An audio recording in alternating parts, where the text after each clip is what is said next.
Добро вечер, гледате анализа. Добро вечер и за моите гости. Џабир Дерала, невладина цивил. Ибрахим Мехмети, политички аналитичар. Добро вечер. Добро вечер. И Мирсел Билјали, универзитетски професор. Добро вечер. Одиме веднаш со изјавата на премиерот Мицковски пред доаѓањето на шефицата на Европската комисија, председателката на Европската комисија Урсула фон дер Лајен. Тој вели: изминатите 25 години по патот на Европската Унија, Македонија полека ги губела образот и достоинството, оваа влада нема намера да го прави. Тоа практично ова е повторено барање за некакви уставни гаранции за кои многу пати беше кажано од многу европски челници дека тешко е да се добијат тие гаранции за да завршат блокадите и ветата на Бугарија околу македонскиот идентитет, се разбира. Добро, коментар кој сака да почне? Билјали, сакате вие или да одиме со... Кој е постар? Добро, јас ќе Сакате вие? Повелете.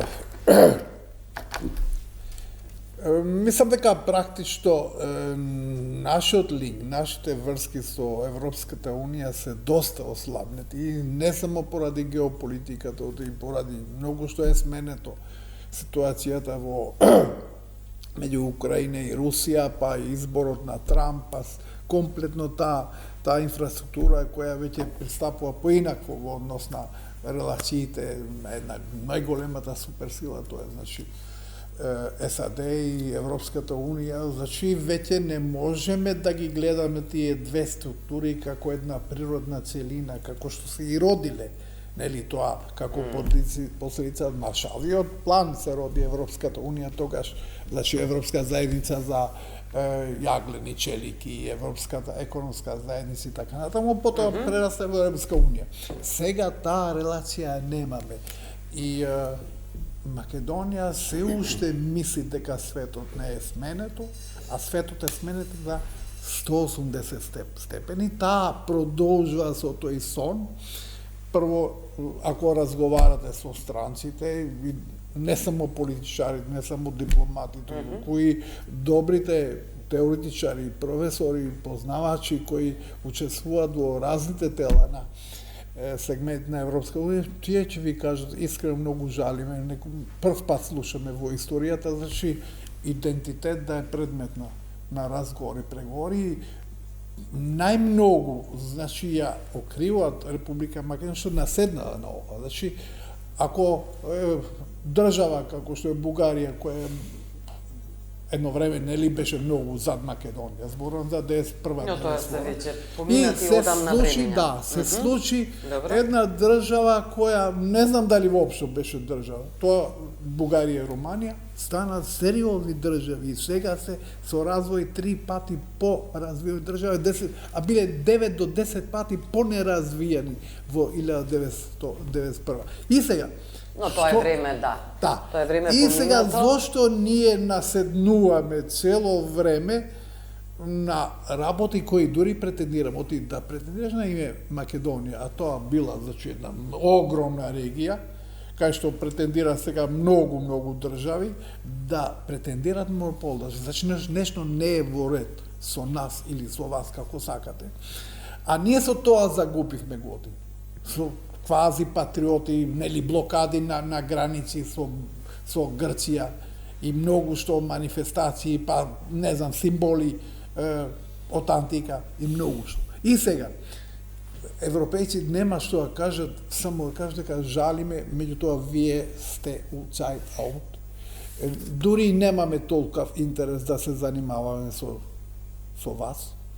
Безбедносно тука е НАТО, а и не е тоа НАТО што беше. Ние повеќе од тоа не може да направиме од НАТО. И тоа ќе ви кажат. Значи, не гледам дека има некој посебен интерес во моментот како ќе се реши прашање. Ако ние не покажуваме некоја визија, некоја желба за остапка и да тргнеме и да молиме, не да претендираме дека ние сме центарот на светот и тие ќе не молат нас. Ние да молиме, тоа нема шанси да се случи Дерала или Мехмети, може Мехмети, да? Дека ова е во на линија на познатиот дискурс на оваа влада, дека ќе ги коригира тие неправди, тие лоши политики на претходните влади и дека ќе изгради подобри позиции за Македонија во однос на евроинтеграциите.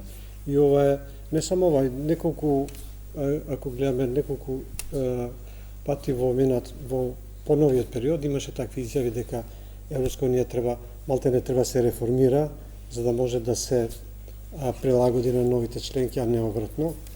И тоа мислам дека е во овој момент може да се стави во контекст на изборната кампања која што тече и во која што ВМРО сака да остане доследен на себе си, дека не капитулира како што правеле претходните партии кои што биле на власт и дека ќе ги убеди европејците и бугарите да се повлечат од тие позиции, од тие договори. Не ги убеди. Што мислам дека е илузорно, бидејќи они не функционираат така и како што кажа и Мерчел, живееме во едно такво динамично време каде што немаат нерви, да речеме, за финеси. Нема трпение, не нерви, тоа сега да кажа. Нема трпение за финеси, сега дај да видиме може нешто смутано. Дека тоа е тоа. Take it or leave it, или продолжуваме. Ние нема време, тоа не го кажуваат баш отворено, тоа се знае во тие преговори. Така да мислам дека ова не е ништо посебно, ново, но само мислам дека не ги ослабува позициите во иднина, затоа што они губат трпение и губат и на некој начин и доверба во искреноста дека оваа влада ќе направи нешто, некој ишекор. Не може да не направиш ништо, а да очекуваш дека ќе идеш напред во една игра, да речем, каде што се барат сериозни чекори, сериозни напори. Јас мислам дека председателката на Европската комисија доаѓа во незгоден момент, затоа што премиерот Мицкоски и да сака не може да ја промени својата риторика со која дојде на власт. А тоа е особено пред избори. На 3 дена пред избори потенцираше, да. Навистина не знам кој би можел да очекува некаква промена во риториката на премиерот Мицкоски и тука е таа приказна завршена. Се разбира за затворени врати може се да се очекува дека ќе биде кажано. Иако сметам дека оваа влада, почнувајќи од премиерот Мицкоски, завршувајќи со сите лостови на моќта во земјата што ги гледаме во изминативе 4-15 месеци, едноставно не само што немаат на агендата евроинтеграција, туку имаат изгледа како да имаат задача да ги сопрат сите чекори кои беа направени во поглед на евроинтеграциите и тоа е оваа изјава за која конкретно бевме прашани да ја коментираме, е само еден логичен след, мислам дека нема изненадувања тука и нема ништо да очекуваме подобро од тоа. Што се однесува до идентитетските прашања, мислам дека Европска Унија повеќе од јасно и поединечни големи моćни членки на Европската Унија јасно декларираа дека македонскиот идентитет, јазик и така натаму не се воопшто предмет на расправа, ниту пак на преговори. Европска Унија во своите 35 поглавја нема ни едно поглавје кое се однесува на идентитетот, така што сметам дека оваа риторика со која се соочуваме со години, не само во предизборието на 2024 година, туку воопшто со години наназад, која ја имаат дел од политичките субјекти во земјата, само продолжува и ескалира тогаш кога е потребно тоа, со цел да се блокира евроинтеграцијскиот пат на земјата. Добро, околу пред да започнеме за изборите, заради тоа што оваа риторика ќе ве прашам, за која говориме, така наречена патриотска, дали ќе биде победничка, ќе говориме само кратко. Мицковски најави дека после локалните избори, се извинувам, после локалните избори ќе се отвори пакетот на правосудство на реформи. Што се чекаше досега е моето прашање. Околу тоа кратко, ако можете да имате коментар. Мислам дека тоа со Година и пол правосудството, помина веќе. мислам дека тоа со правосудството е навистина многу сериозна пречка воопшто за развојот на оваа земја во секоја смисла на зборот.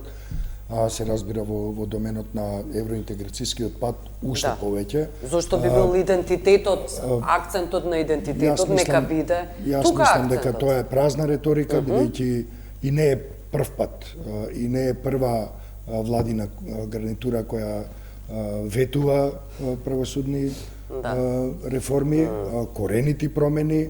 Некои чекори беа направени навистина во изминатиот период, меѓутоа само некои мали чекори. Знаете, вие кога имате Закани да биде сменет Коцевски, ако тоа го сметате како знаете мали што чекори.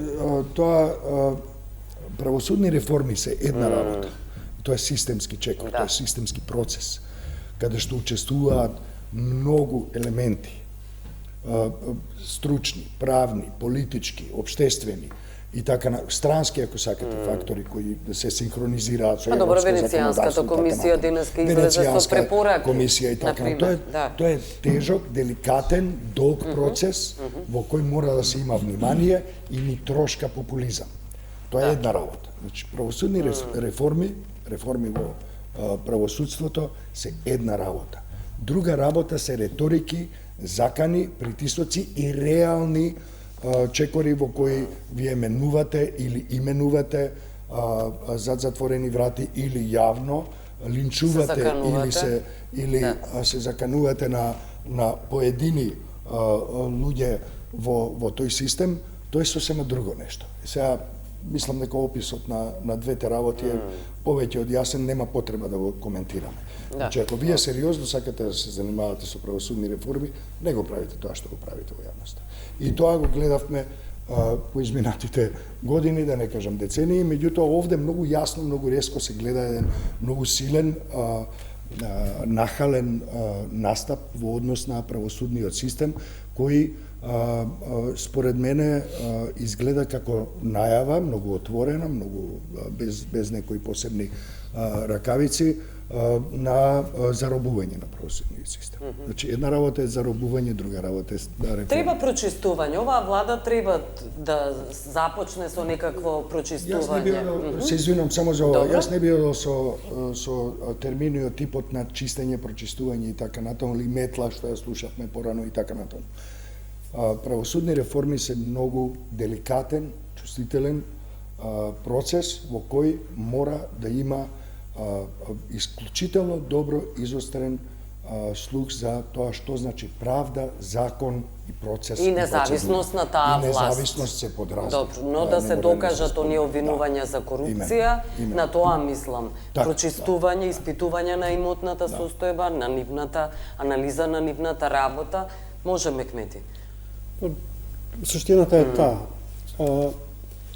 Ова во однос на една реформи во правосудството, но не само тоа, нашите власти треба да сватат дека Европската комисија не ги оценува само техничките мерки или чекори, туку однесува и односот и однесувањето, па и може да кажеме и она појавата во односно објаснувањето на овие чекори, вклучувањето на факторите кои што се заинтересирани за овие реформи, правосудство било која друга, а ние гледаме некој иначески однос и мислам дека тоа е суштината. Мој впечаток е дека владата е заплеткана во своите позиции, кои што беа пред изборите, не за парламентарните избори, кои се повторуваат и сега и можеби и моментот е лош за нешто да се промени, а посета на фон дер Лајен мислам дека е повеќе патен, бидејќи она беше во Тирана за тој... И оди во Србија по тоа? Да, оној форум некој за економски форум, не заборев точно како се викаше. И можеби немаше да дојде во нормални околности, но ете, ја искористи приликата и да им даде шанса на нашите власти да се искажат, да кажат нешто, но не во овој во овој контекст дека сите ни прават неправди и ние сега бараме од вас да смените нешто, а они тоа не можат да сакаат, не може да го сменат. Но битно е и како се однесуваат. Значи, ние гледаме еден однос на позиција од високо гледање, дури кон Европската комисија. Мојот пешо е таков, дека они гледа дека вие се дошли кај нас, сега ќе не молите да ги слушаме изјавите. Неколку пати имаше некои видни актери во политичката сцена кои што тврдат дека нема што да прават, не мора да не внесат во Европска унија, така да не мора ние да правиме ништо, они ќе ни дојдат, ќе ни тропнат на вратија и се дечки, молиме дојдете, оти не може. Во пакет, еве се споменува 2028 за Црна Гора. Да, но ја не сум сигурен дека баш така ќе се случи. Поготово што они мислат дека не гледат реални причини. Украина они може да толерираат и Молдавија, зашто околностите се многу тешки. Македонија имаше многу пополни услови, беше пред сите во овој процес и сега поради некакви внатрешни хирови, можеме да кажеме, дека овој процес се Па добро, не се хирови. заостана. Сериозни, тврди политики се тоа. Да, но и мислев на однесувањето, на стилот на однесување е таков да она дури со омаловажување би кажат. И гледаме, и сите гледаме сликите на посети на европски представници во било кој држави, па дури во Србија, кој што има доста тврд став, но се однесуваат многу по кооперативно, да речеме, барем во однес во она што е протоколарно однесување. Да. Дури тоа е понекогаш е важно. Кај нас мислам дека тука ние заостануваме, затоа сме можеби последни, се разбира, Босна и Косово кои што имаат посериозни проблеми. Од овие земји кај што ние бевме лидер, сега мислам дека сме на крај. На најдобро. И иднината ја гледате во тој пакет Косово и Босна. Па се надевам не, се надевам дека нема да случи тоа, но може да се случи доколку ние продолжиме да се однесуваме така. Да. Ајде Мирсел Билјали да молам околу Тоа е најболна правосудството. точка и не случајно, значи има таков рейтинг 2 и нешто проценти. Ако не сум сигурен дека поголем рейтинг има владата или парламентот.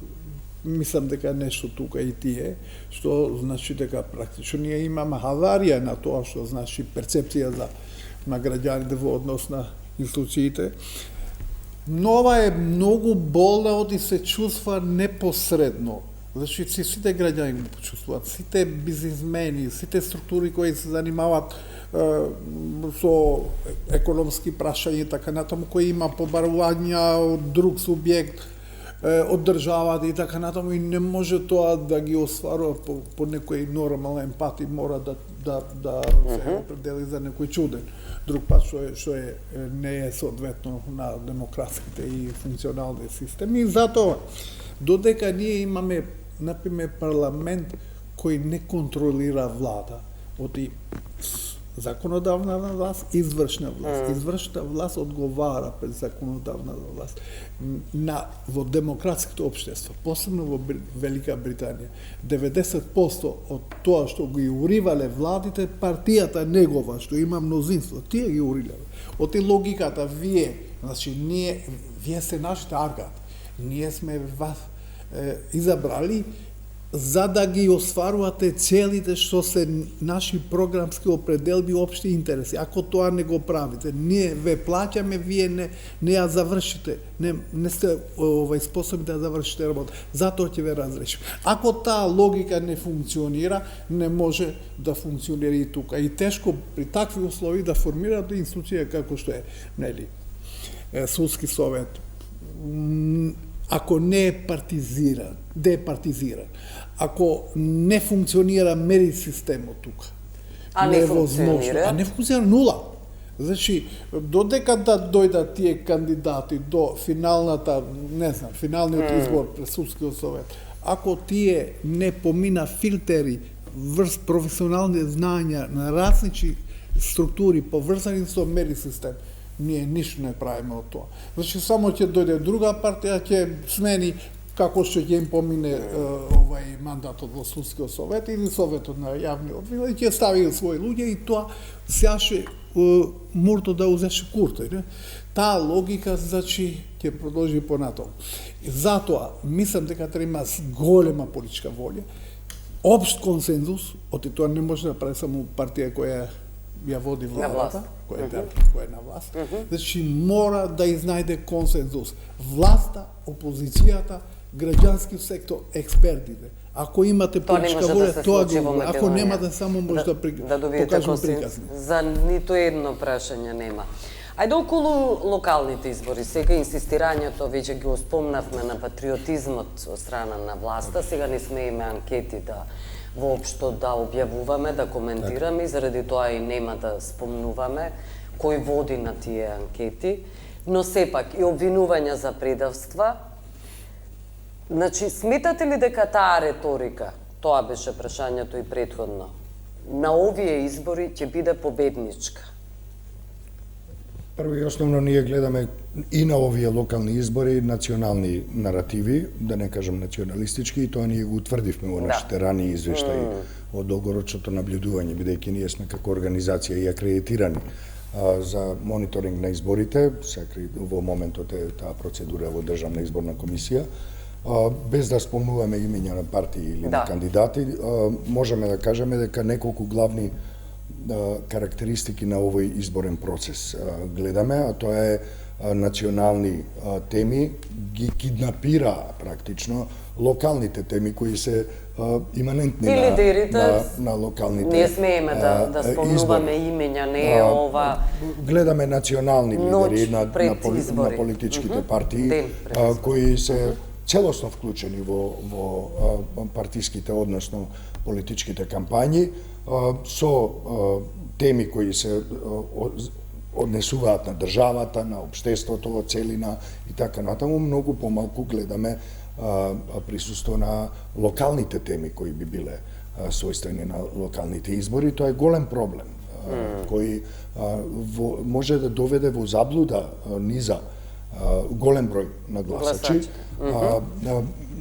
Темите и реториката која се допира до националните теми е претежно емотивна, таа е поларизирачка и таа предизвикува страв или пак во други наративи омраза кај гласачите, претежно е заснована на етнички или алудираат на етнички теми и на етничката поделба во земјата, и тоа е голем проблем. Исто така говорот на омразата го бележиме и во однос на родовата заснованост. Гледаме и понатаму говор на омраза и на социјалните мрежи. Хелсинскиот комитет веќе реагираше по ова прашање? Да, може би, добро е што реагирале. Ние имавме неколку соопштенија и една пресконференција посветена на тоа. И во Штип бевме на терен и од таму имавме пресконференција каде што зборувавме за тоа дека родовите прашања, односно родово базираната омраза, дополнително ги обесхрабрува жените да учествуваат во политиката, а и онака се маргинализирани и малку. Исфрлени су само од трката. Исто така вие имате една жестока реторика која исклучува политички неистомисленици. Таа е, значи, продолжува политичката култура во која политичкиот неистомисленик го прогласувате за смртен непријател. И тоа предизвикува дополнителна дисрупција, односно несигурност кај гласачите, може да придонесе и кон резултатот, може да придонесе, тоа е прашањето. Меѓутоа и кон излезноста. Знаете, кога имате вие ситуација, еден нормален просечен граѓанин или граѓанка со право на глас не сака да оди некаде каде што има буквално змиско гнездо, е каде што политичките актери се тепаат со тој вокабуляр. Гледаме и насилство. Во неколку наврати имавме насилство, не е исклучено на денот на гласање, според нашите анализи и системот за рано предупредување што го успоставивме, да има насилство и на самиот ден на гласање. Се надеваме дека нема, меѓутоа не го исклучуваме тоа и ние сме спремни за тоа. како организација да го детектираме и да алармираме за тоа. Меѓутоа, мислам дека и овие локални избори на некој начин ја промашија темата. Се занимаваат со висока политика, со национални теми и го забораваат оној чинител за кој всушност постојат изборите, а тоа се граѓанките и граѓаните со право на глас. Па да, на билбордите ги гледаме лидерите. Тоа е разочарувачки со некои мали исклучоци, би рекол, колку да го потврдат ова правило, кои се обидуваат да внесат малку разум во целата политичка реторика и во кампањата. Гледаме општо земено уште едно разочарување во изборната кампања. Вокабуларот е лош, непријателски и има сериозни можности да влијае и на излезноста и воопшто на квалитетот на целиот изборен процес. Добро. Мехмети? Мислам дека оноја што гледаме, дека имаме, да речеме, две представи на една иста бина. Од една страна имаме централните раководства на партиите кои што водат своја кампања на национално ниво, каде што главна тема е реконфигурација на политичката сцена во државата, што е продолжение на оно што почна за време на парламентарните избори, па и пред тоа. И таа битка, да речеме, продолжува, бидејќи е нејасно, нели гледаме големи претумбаци во самите политички партии, во коалициите кои што се и изборни и предизборни. И мислам дека тоа зафаќа еден доста голем простор и на тој начин мислам дека политичките партии, централните раководства се обидуваат да ги поддржат своите кандидати на локално ниво, но во исто време да завршат некоја работа за после изборите кои што ќе им користи. Да. И ова што го зборев парламентарни избори за кои Мицковски па и за вели тоа дека може би имало, па потоа вели дека не би имало. Тоа да, но во исто време и ова што го зборевме за евроинтеграциите, мислам дека овие реконфигурации, бидејќи тоа би била последна емисија да ги анализираме овие моменти како тоа се гледаме како некои партии се трансформираат, да речеме, го менуваат вокабуларот, го менуваат однесувањето, своите ставови околу евроинтеграција, кои се многу важен момент за нас. Не е тоа еден закон или не знам што една обична реформа, туку е целосна трансформација на државата, на општеството. За земање на нов курс на државата, кој што ќе не води во еден друг амбиент, каде што политичкиот живот, па и социјалниот живот ќе биде многу променет. За добро се надевам за граѓаните, а за некои политички можеби не. И тука мислам дека е една од срамувањата, проблемите зашто, односно една од причините зашто има вакви нелогичности, да речеме, нешто гледаш добро, сите викаат добро, викаат не е добро, чекај ние малце да го дотераме тоа. И тоа се случува.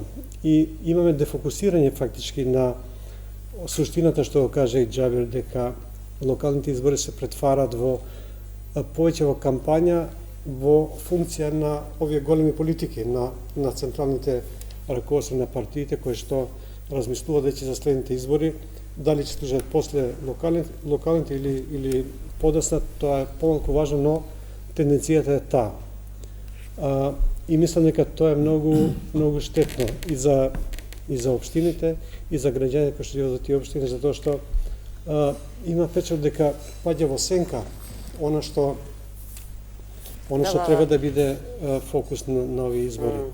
Од друга страна, на локално ниво, кандидатите за градоначалници и советници, но особено градоначалниците, мислам дека имаме еден феномен кај нас, дека сите кандидати мислат дека од нив почна општината да функционира. И има некои, тука се и граѓаните малце виновни, односно заслужни, како сакате, каде што се очекува кандидатот да излезе со цела палета со проекти, све нешто ново треба да се прави, а никој не зборува за тековите проблеми како ќе се решават, освен тие што кои се нови кандидати, кажува дека ќе ги решават некои од проблемите кои се добри за нивната кампања. Но и евидентни. Кои се Постоечки, актуелни се тие проблеми за кои одбиваат да говорат. Од пиар аспект повеќе мислам, кои што може да се фотографира, да се покажат, но во суштина ние не гледаме од кандидатите да објаснат една, да речеме, сторија, како они ќе го трансформираат животот во таа општина, почнувајќи од најосновните потреби. Тука сите зборуваат за некакви проекти. Самите проекти не може да го подобрат животот доколку не се во функција на промени, односно на подобрување на животот. На секојдневниот живот на граѓаните. На секојдневниот, и тие треба да бидат компатибилни. Значи, секој проект, секоја активност треба да биде компатибилна со тоа што се нуди како промена, да речеме, или како новитет во животот на општината. И мислам дека повише гледаме некој фолклористички, така да речам, пристап, каде што кажем, ние ќе правиме ова, толку пари ќе добиме од таму, толку пари ваму, а никој не пресмета дали е реално тоа.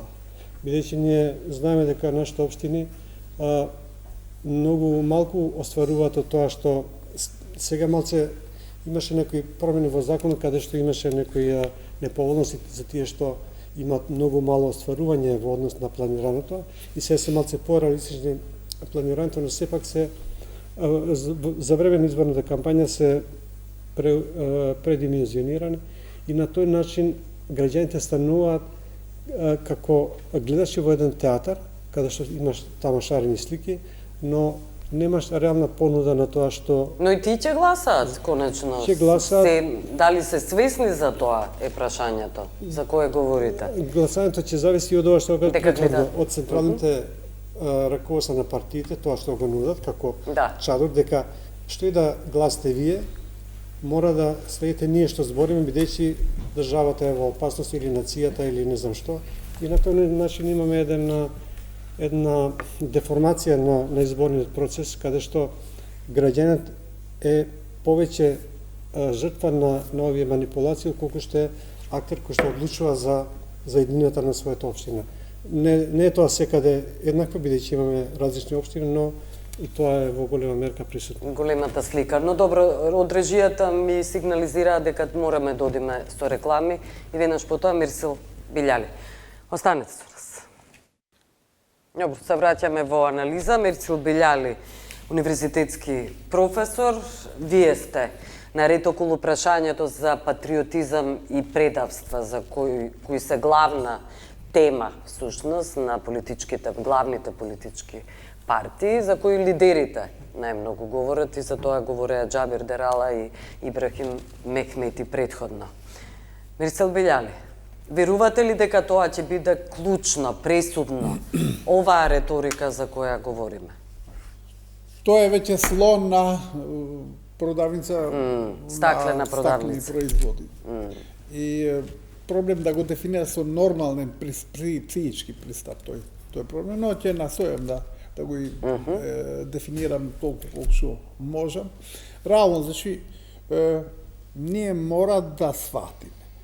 Значи, ризикувам и со тебе во Кавка, кога велам дека локалната власт е четвртата власт, а ти велиш дека четвртата власт е медиуми. Ја ќе се согласам со тебе, ама пак ќе кажам по мене. Добро. Значи, тоа е сепак една власт, која исто така има мини законодавни компетенции, мини извршни компетенции, дури и мини судски компетенции. А како?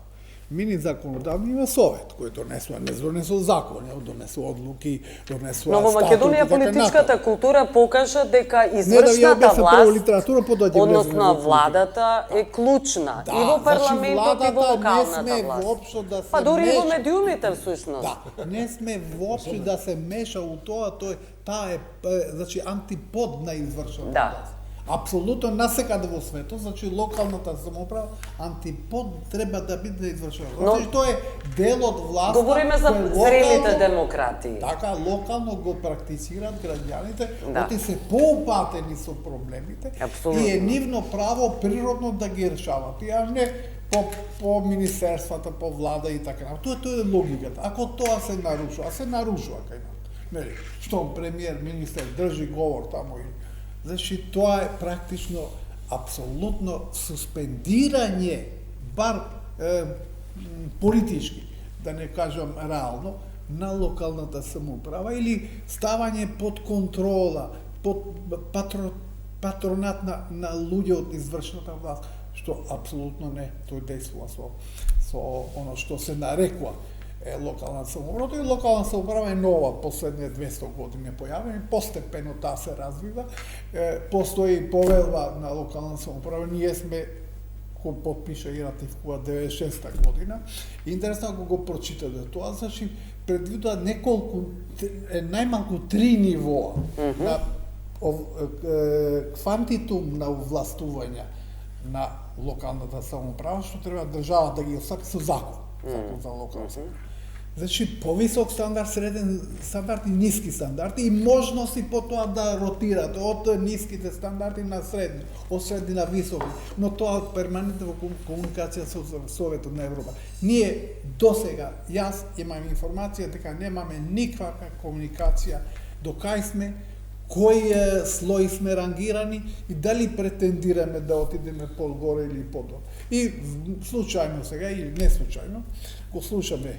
Ги слушаме кандидати кои велат цело време зборува за водовод, канализација, улично осветлење, а 73 овластувања или делумни овластувања што ги делат имат според закон за локална самоуправа органите на локалната власт. Ама тоа или не се упати, или не се третират, или не се заинтересирани воопшто. И многу што наместо значи луѓето бар тој капацитет максимално да го истрошат, да го користат и да претендираат да отидеме на повисок степен на делегирано овластување во рамки на локална самоуправа, што ни е обврска од... Но стравуваат од владеачката партија, од цврстата рака на лидерот. И политички ќе го правиме, тоа што го правиме, и тоа е драстично спротивно на секоја логика, да не зборува норма и секоја политика која би требало да смета за норма. Добро. Џабри Дерала, сакавте да се вклучите во Јас мислам дека има тука две-три поенти кои кратко може да се набројат. Тоа е дека процесот на децентрализација во нашата земја не е завршен. Не е ни на пола, би рекол. Имате големи проблеми во тој домен, затоа и со ингеренциите, а особено со раководењето со парите на граѓанките и граѓаните на локално, односно на централно ниво. Кредитот на Орбан, се извинувам да не го заборавиме, станува збор за милиарда за кои беше кажано дека ќе бидат доделени на општините. Имате ли некакви... You speak my mind на англиски, токму таму сакав да... Имаме ли некакви информации каде се отидени тие пари? Наезда на наративи во кои што централните власти едноставно менаџираат со се, бидејќи тоа и законски им припаѓа тоа менеджирање, бидејќи општините се самоуправни ентитети и тука имате ситуација во која ви доаѓа централната власт и ви доаѓа, земам од кај Орбан, од Кина се вие Орбан и таа агенцијата која се занимава со менеджирање на средствата и на кредитот, не е битно. Мислам, битно е, но тоа друг пат. И доаѓате и вели 250 милиони ќе ги дадам на локалните власти. Во тој момент, таа изјава која беше дадена, веќе беше јасно каде ќе оди. Дека тоа е еден флагрантен пример на политичка корупција, во која вие влегувате со огромни средства на општини кои и онака кумулираат со средства. Кои припаѓаат на владеачката партија. Имено, и а другите се гребат, што се вели, за што е можно некаква повеќе трошка. пари, за некаква трошка. И тука имате една ситуација во која многу е нормално централната власт да настапи онака робусно во една кампања во која буквално ги игнорира стремежите, надежите, потребите, стравовите на обичниот граѓанин или граѓанка во локален контекст. Бидејќи централната власт всушност нема некоја, не само оваа, било која, централната власт кога доаѓаат локални избори всушност нема некоја посебна програма што да направи. Слушнавме претходно од Мехмети дека тука имате набројување на проекти, безкрајна низа од набројување на проекти кои немаат, многу често немаат никаква врска со реалноста. Едноставно тоа е една празни зборови се тоа и ветувања. И знаете што, гласачите не се наивни ни најмалку. Велите ли дека не се? Не. Луѓето не се наивни.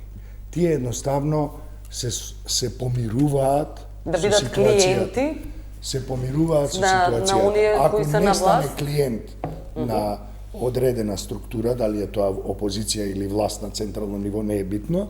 Ако не стане клиент, тогаш ќе биде исфрлен на маргините. Тотално. Значи, да се прибере барем нешто од тоа. Дали е тоа привилегија, дали е тоа пари, дали тоа се еднократни некои коруптивни сделки, и па и не мора да бидат услуги некакви ситни или крупни. И така натаму. Или пак простување, или пак едноставно ситуација во која еден дел од луѓето се и на некој начин уценети.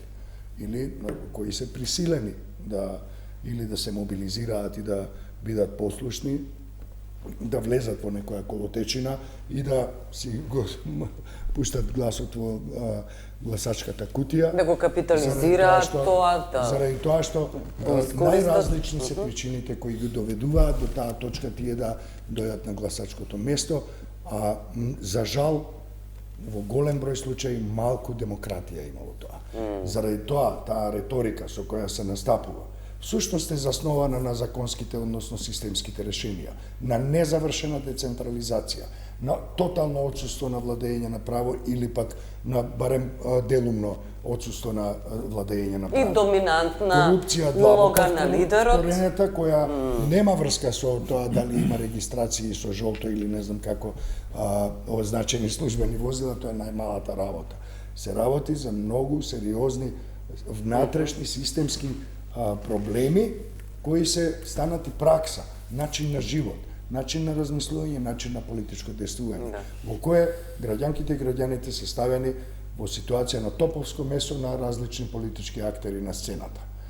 И тие добро го знаат тоа. И заради конформизам се согласуваат на таа собствена улога. Дали заради конформизам, дали заради корист, дали заради тоа што се исплашени, па користа е врзана со или конформизмот. Баш им е и имено, или баш им е сеедно, или пак се едноставно уплашени па ќе останат дома на денот на гласање. Исто така, ако не бидат принудени на различни начини да излезат и да влезат во солдатеската на одредена политичка машинерија да гласаат, тогаш тие ќе останат дома. Ваквата реторика и ваквите состојби во општеството, во кои обичниот човек едноставно нема надеж дека ќе му се подобри животот, дека ќе стане барем малку пристоен, нормален, секојдневен живот, тогаш луѓето едноставно се влегуваат во филмот, односно стануваат со работници на целата представа, како што ја наречем. Да, можем Мехмети. Уште една работа за која што многу малку или воопшто не се зборува, а тоа е распределбата на националното богатство или на буџетот кој што се совира, значи тие приходи кои што ги совира државата и општините, бидејќи тие се поврзани. Не, може да се заврши прашањето како ќе се заврши и колку ќе биде дело што ќе им припада на општините, на минерални ресурси, на природни богатства кои што се наоѓаат на територија на општините. И тука очигледно имаме дискрепанца помеѓу обврските и финансиските можности на општините.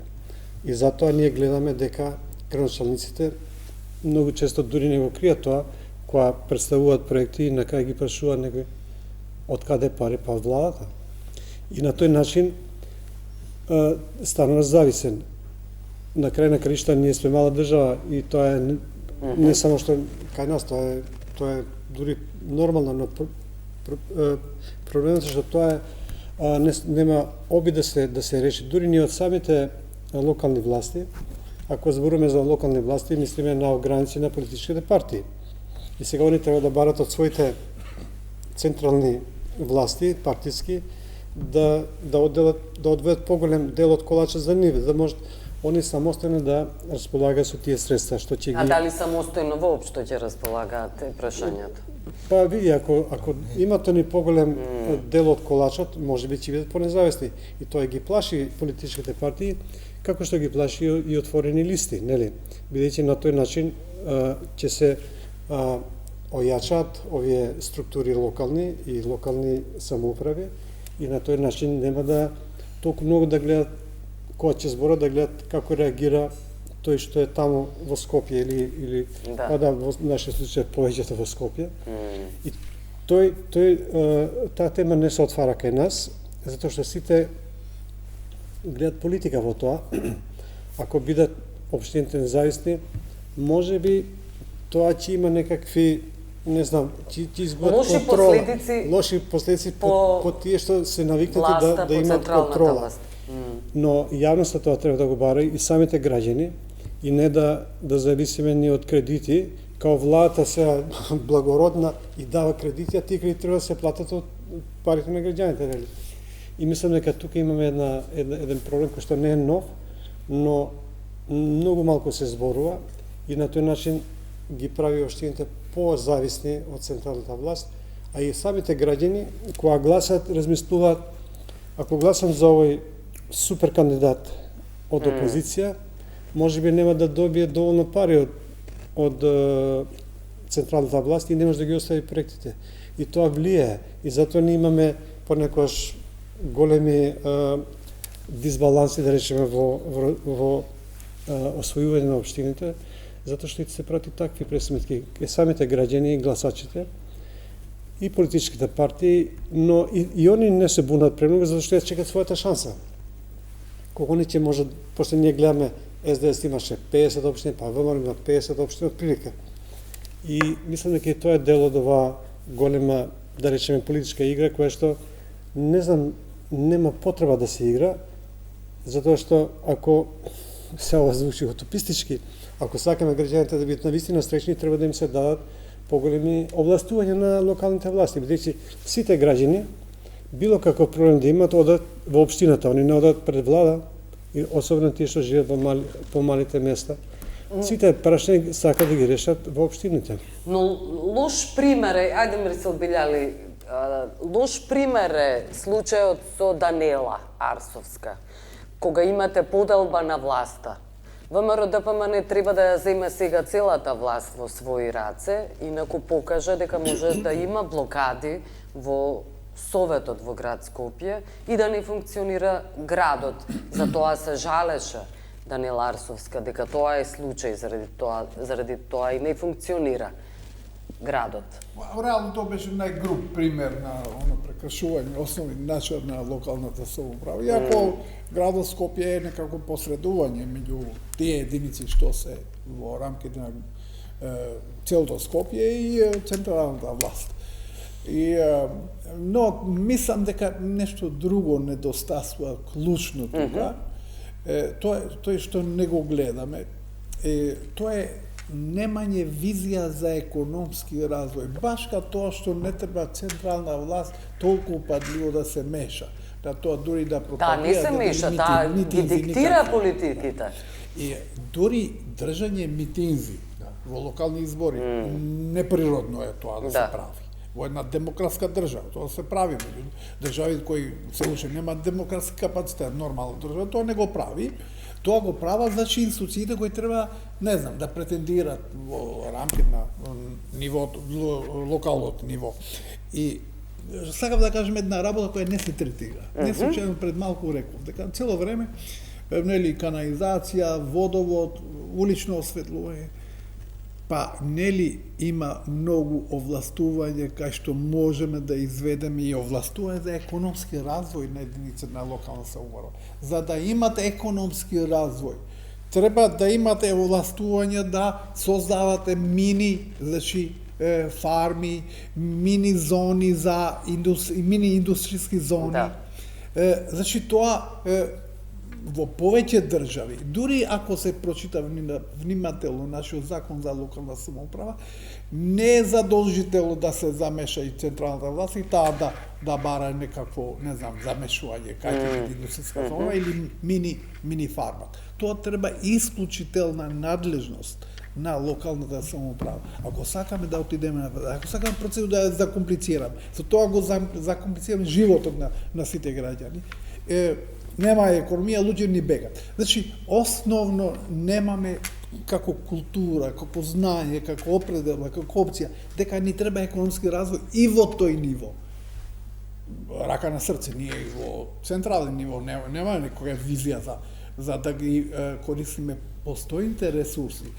Тука беа пред да, мислам дека и вас сум го кажал, тоа пред да почнат тие мерки за забрана за пандемијата корона, нели? Кинески експерти за инвестиции, кои го имале прошетано целиот Западен Балкан. И кажам дека тие знаеле, тројца биле, повеќе од сите експерти наши да ги собереме, што значи економски развој, што значи ресурси и како да се експлоатираат тие ресурси. За да го подигнете животниот стандард, да ги вработувате луѓе, дури да ги вратите другите кои сакат. И тие велат вака, како Македонија, нели? И зема Пондонг, не знам, некој регија и каже, па добро, каже, Тајван не со кинески, случајно сега има друг режим, нели? Колку Македонија?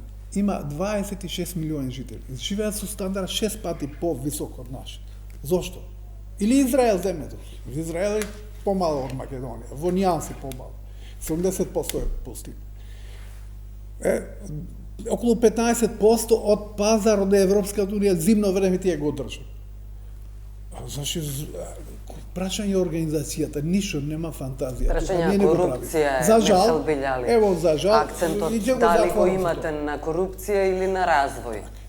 И за жал, една чудна работа се манифестира тука. Нели цело време се вртеше тоа во страна на албанските партии, таа коалиција која се вика Влен, дека таа другата партија нели дуи не заслужуваат и не се чисти етнички гласови. Што е фашизм. Реално тоа гледато чист фашизм, ама се кажуваше, значи тие не се чисто гласачи албанци, се роми, не знам, турци, торбеши и така натаму. И сега истата таа структура бара помош од Мицковски, значи што, нема да бидат никакви чисти етнички гласови, што пак сметам дека е глупост во тоа како се третира, но и тука излегуваме ние тотално непринципиелно.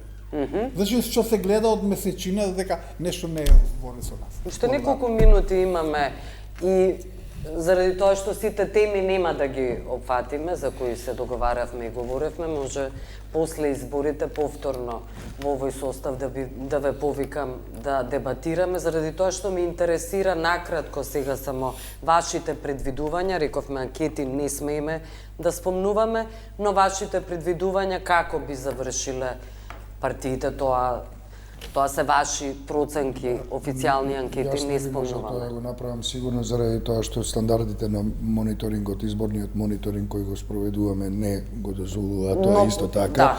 Но тоа што можам да го кажеме не е конфликт на интерес, едноставно стандардите се такви. Но тоа што можам да го кажеме дека од досегашниот мониторинг можеме да кажеме дека реториката е остра, националистичка, таа е дигната на национални нивоа со национални теми, а помалку се занимаваат со локални теми, што во текот на овој разговор се анализираше и зошто е тоа така, особено поради незавршениот процес на децентрализација, впрочем и нема што да се зборува во таа смисла. Исто така се бележи говор на омраза, стравуваме од од Физички од насилство, меѓутоа исто така веќе сега се гледаат контурите на операции кои се својствени за балканските демократии или полудемократии, дека ќе има и купување на гласови, дека веќе сега се направени цели шеми за мобилизација на едни гласачи кои би гласале сигурно, а демотивирање на други групи гласачи кои би биле од спротивниот табор. Се бележи исто така една сериозна манипулација и на централно и на локално ниво што се однесува до употребата на она што се вика кампања. Дозволена и недозволена, црна кампања имате колку сакате и тоа е тоа. Ибрахим Мехмети, околу предвидувањата како би изгледал распоредот на силите после овие избори? Втор круг се разбира, некаде се очекува да имаме. Дали би имало некакви изненадувања? Не очекувам некои изненадувања. Од претходните, кога говориме и претходните локални, но и од парламентарните избори, дали би налекувале на сигурната победа на ВМРО-ДПМН? Тоа мислам дека е очигледно и сите анкети тоа го покажуваат. Сега прашање колку ќе биде тоа, дали тоа ќе не биде... смееме да кажавме да ги спомнеме анкетите, ниту што... Не, нема да само тоа кажам... се пропозициите според АВНО. Добро, самиот збор анкета може, не цитирам анкети, али како принципијално, мислам дека прашањето е дали таа поддршка ќе биде поголема или помала, но нема да биде, односот на силите нема да се промени. Нема никакви изненадувања, конечно, тоа сака да политички кажа. блок, таму може да има некои поголеми поместувања, затоа што сега имаме она што јас многу бев разочаран, да речеме, она која се зборуваше за чисти гласови, дури и некои партии кои што не се воопшто познати по гледање на етничките броење на сензитивитети, и ДНК за крвни зрнца. Исто така броење, што е поразително. Овие немаат. Сега промената на улогите во овој контекст може да предизвика некакви промени. Но она што мислам дека на крај сме. Најголемата промена ќе биде во тоа што мислам дека ќе имаме уште понарушени односи помеѓу политичките партии. Сега може и помеѓу општините, бидејќи традиционално ги знам овие, да речеме, детали околу општините и порано и покрај сите подоби они комуницира многу добро. Сега мислам дека тоа нема да биде баш така, се плашам. Се надевам дека грешам, но може и тоа да се случи, да имаме на уште поголеми подоби. Да, на крај сме, Мирсил Белјали, ве молам. И можеме да продолжиме следната недела во овој состав, кога веќе ќе се знаат некакви резултати. Мирсил Белјали, вашите предвидувања? Мислам дека, за жал или за нечија среќа, отприка тоа што е како сондажа, тоа ќе биде резултат. За жал, СДСМ се уште не сватија дека кога се води партија се прекинува секоја врска со претходен лидер. И тоа се прави дури во Германија и во Шведска. Значи тоа е општа психологија што функционира во рамките на политички партии. А кај албанскиот блок веројатно ќе има големи поместувања. Како тоа ќе се рефлектира, потом не би сакал да шпекулирам. Ќе ги почекаме резултатите уште некој ден. Благодарам што бевте гости. Беше драго. Благодарам што не гледавте. Пријатно.